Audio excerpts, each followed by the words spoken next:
What comes to mind when you think of France? Baguettes, love, Paris, fashion? Well, how about beheading? Have you ever been sick before? Well, not like this you haven't. Witness malaria, a sickness with an unpredictable fever.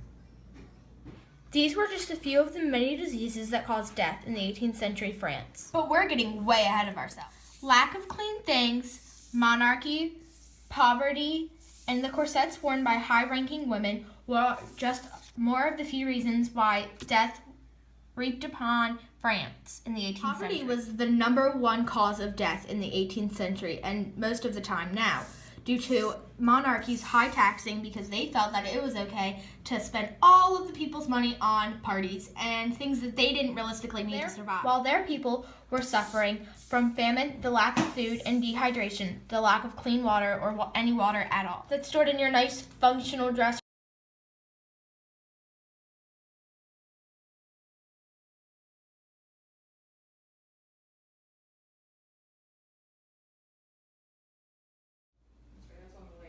Well, if you prefer to keep your bones intact and not try and die every time you put on an outfit, then you would prefer to live in the ridiculously high-tax lower class.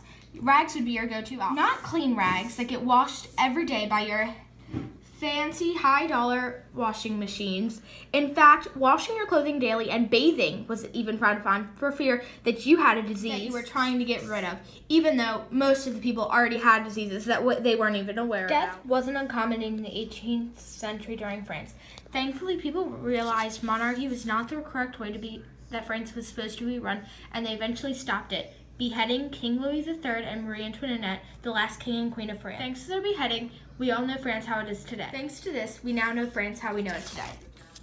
With Paris, love, baguettes, and fashion.